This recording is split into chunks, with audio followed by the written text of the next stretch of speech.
Hey guys, Shadow Reviewer here. Well, I've reached pretty much over 40,000 views, and what won the poll this time round? Well, for those who don't know, for those who've watched my 200th video special about YouTubers, my number one was, of course, Dead Meat. Honestly, I love this guy's channel. I think he's funny, very informative, makes me watch the original, the good, the bad, and the horrendously ugly side of the horror genre. And I've been watching his stuff since January 2018, and the rest is history. And I've been watching since his Nightmare on Elm Street film series all the way back in January 2018. Crazy, right? So, in honor of one of my favorite YouTubers, and this one I've been wanting to do for a long ass time, well, these are the top 10 horror films that Dead Meat should cover on the kill count. And I want to get this right ahead. I originally had the Brendan Fraser Mummy trilogy on this list, but looks like he already bet me to the punch by covering the Brendan Fraser first Mummy movie already. So, for any of my subscribers who are fans of horror films or just the Dead Meat channel and genre, recommend this video to him. I like to hear his opinion. So, without any further ado, let's get straight into it. Number 10, Wolf. Yeah, he's pretty much done the werewolf movies on his channel. The Wolfman movies, American Werewolf in London, Marvel's Werewolf by Night, I think that's what it's called. But honestly, he should cover this one. I mean, it's pretty much about a man, played by Jack Nicholson, who accidentally gets bitten by a wolf, and you pretty much know the rest. But with a bit of a romantic side in there, you got the love interest, played by Michelle Pfeiffer, you got the villain, played by a very young James Spader, yes, the one from the original Stargate, and who'd be the voice of Ultron in the MCU. And a bunch of other actors, but those are the three I remember from this movie. So yeah, I highly recommend this one. And, surprisingly, there are a bunch of KillCon graduates. Take a look at the list right now. I'll let you go back and pause and check to see for yourself. Oh, and for any fans of The Frasier Show, the actor who plays Niles Crane is in this movie. I just thought I'd bring that up. So yeah, I recommend this movie for like Valentine's Day 2026 or 2027. It's a great movie to get the romance flowing. Honestly, Jack Nicholson and Michelle Pfeiffer have great chemistry. It's like Catwoman and the Joker got together and the Joker was somehow a werewolf. Yeah, you keep bring that into your head. So yeah, I think it's a good flick that Dead Meat should cover. Kind of an interesting one-off, so to speak. Ow!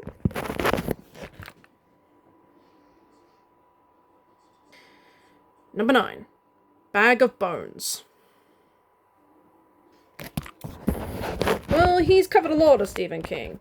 The Shining, which of course starred Jack Nicholson, Doctor Sleep, all the Carrie films, yes, even the bad ones. Only one bad one, in my opinion. Christine, all of the It films, so on and so forth. Even the horrendous Maximum Overdrive. Sure as to why. But this is one I like for him to cover. So it's a story of a writer played by James Bond actor Pierce Brosnan, who gets haunting nightmares from the recent death of his wife, who was killed in a hit-and-run truck accident, as he delves deep into the town that he's stayed in to find out why he's being haunted.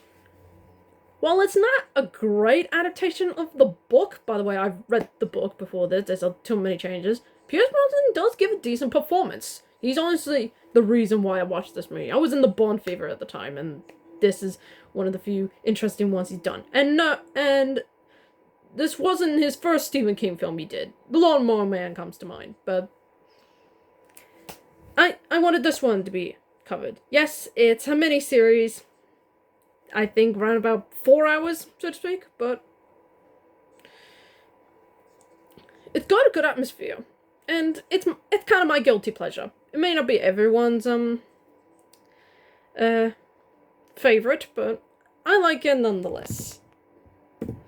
And unfortunately, there's no kill count variance in this movie.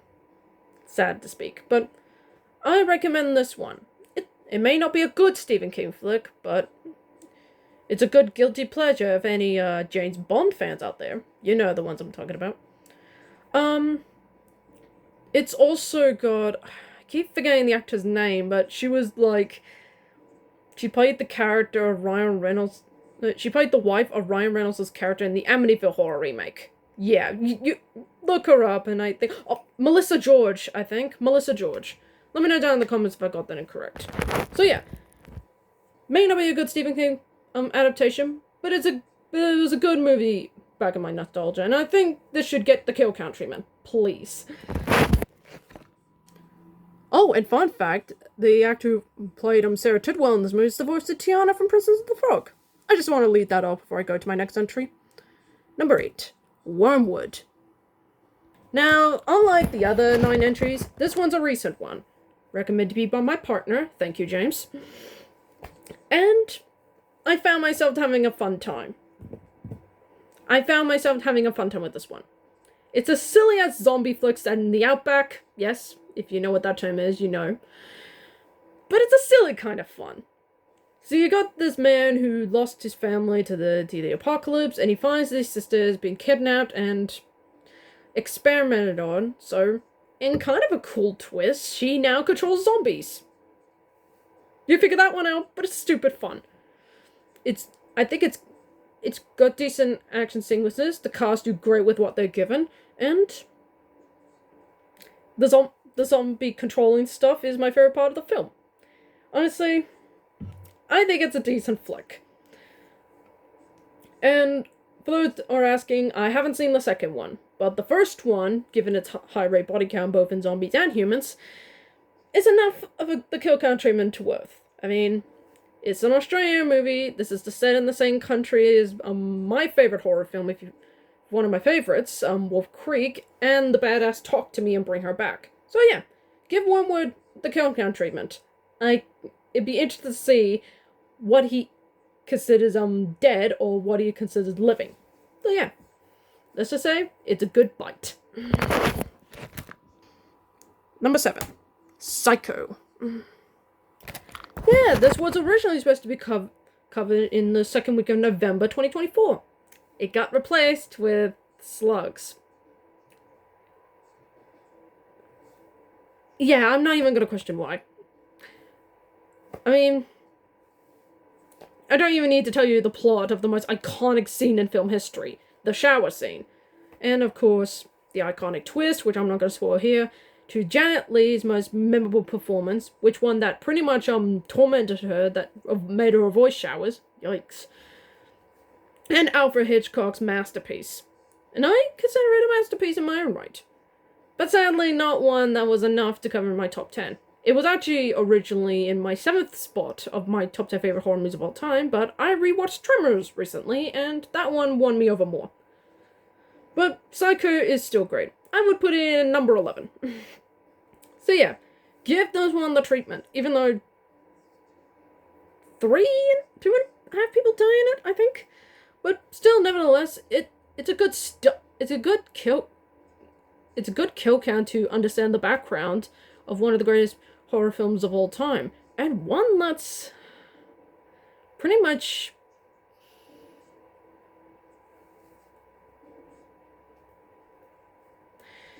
pretty much 65 years old, so I'd like to see this kill counted. Who knows, at some point in the future. Maybe this could be a next big franchise. I heard the sequels are hit and miss. The remake, but definitely the miss. But yeah, give this one the kill count treatment. I cannot wait to see if this gets counted eventually. And before anyone asks, this is not this would not be the first Alfred Hitchcock movie he's covered. The Birds come to mind, so there's no reason for you to not cover this. Number 6. Oh, my bad. Previous kill count actor here. I only found out one. My apologies. Number 6, The Omen. Yeah, it's no surprise this one would be on the list, but it's one that I consider fantastic. I would put it in my 12th favorite horror film of all time.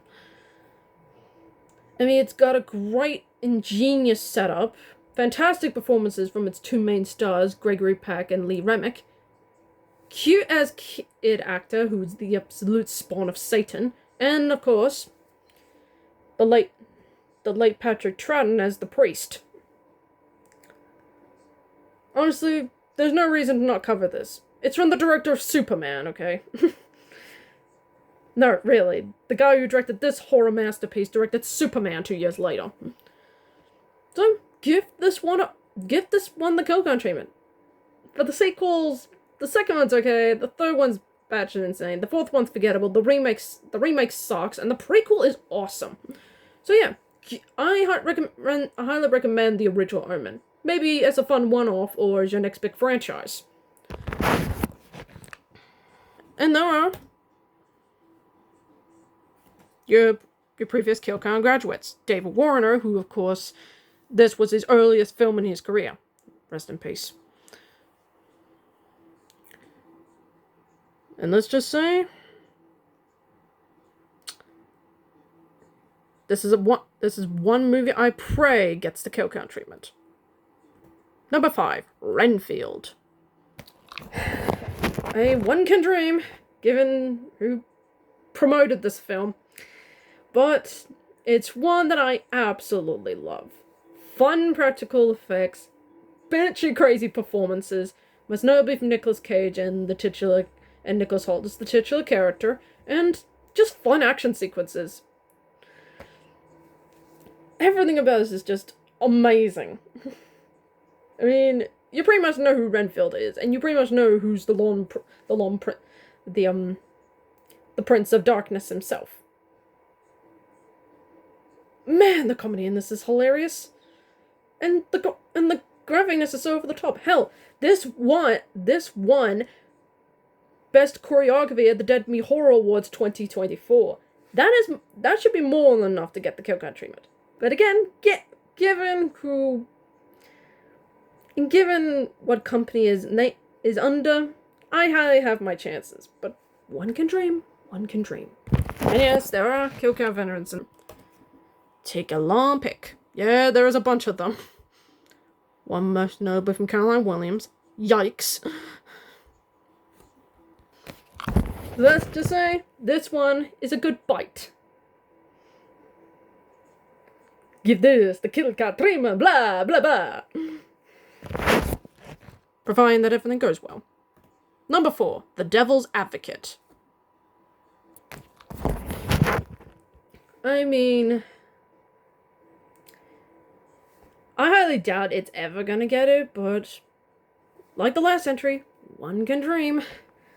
So pretty much Keanu Reeves, who gets flacked for his Southern accent, which I don't hear of myself, M-I-O. He plays a lawyer who is pretty much unbeatable until he's hired by John Milton, played to absolute perfection. That is the greatest, the Scarface, Al Pacino. Honestly, he steals the show throughout the entire film. It's nothing but Al Pacino, and I love it.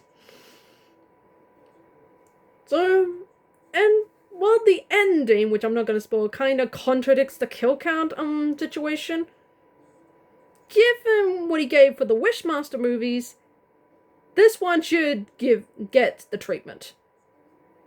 Although he might have to blur some bits. You know what I mean, if you know what I mean.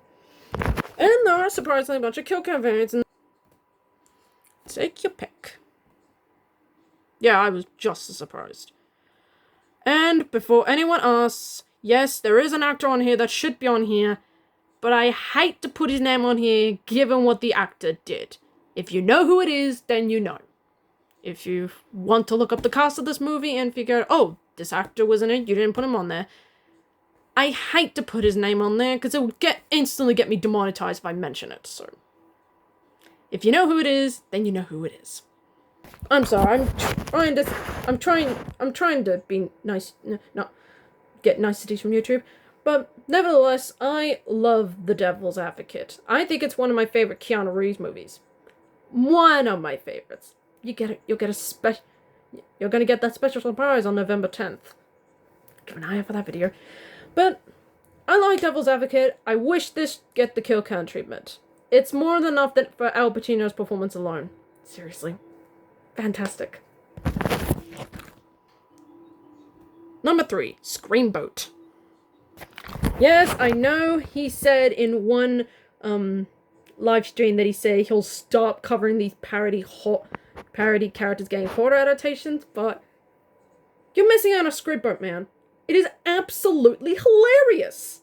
Have you not seen Screamboat, my man? It's from the director of The Mean One. Hell, it literally says from the producers of Terrifier 2, 3, and The Mean One. You can't say no to this movie. Fun practical effects, hilarious twist on the Mickey Mouse formula, and a great performance from David Howard Thornton as Mickey Mouse, aka Steamboat Willie. It is such an absolute fun ride of WTF craziness. Like, they literally make Steamboat Willie the literal size of a mouse. How did they pull that off? If this gets the Kill Count treatment, I want to know the secret. How, on a low budget, did they make it look so convincing? Some of the CGI effects may not age great, but this is pretty much a much better version of the Mousetrap. And if you want to know more of the details, go watch my top 10 ways that Screamboat rules and top 5 ways the Mousetrap sucks. You know which one I'm talking about. But yeah, fantastic movie. And yes, there are kill count veterans from well-known repeat actors to pretty much cameos. Yeah. This one was a legit surprise. He's not in it much, but hey, what do you got? So yeah, give Screamboat the kill count treatment. I know it's gonna get blurred to hell, but you're gonna have a fun time.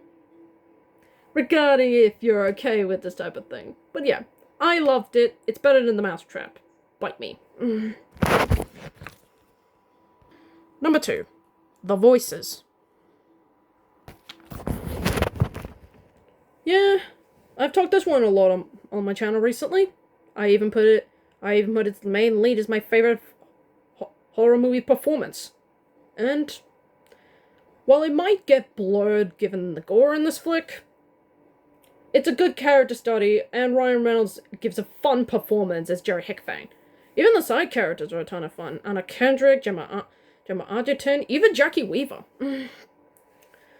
It's a great character study of a schizophrenic trying to leave his lifelong crime behind until he falls in love with a woman. And chaos and hilarity ensue.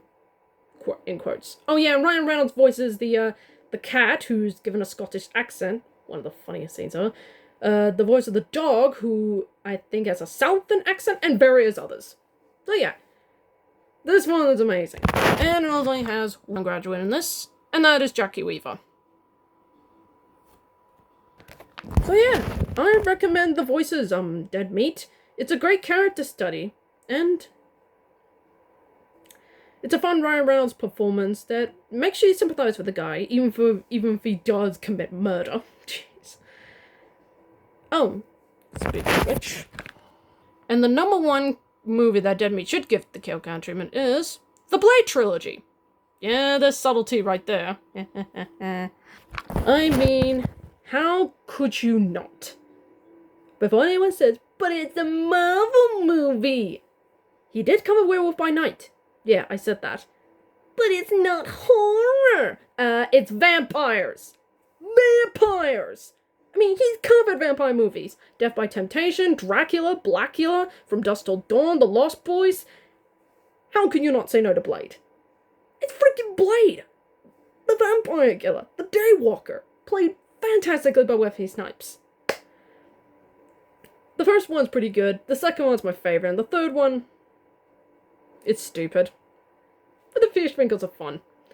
And there is a bunch of kill count variants in all 3 films. Take a look through them. Here's the kill count previous actors from the first film. All listed right here. Yeah, you can take a rewind if you will. This is one from the second movie. Crazy, right? And this is one for the third.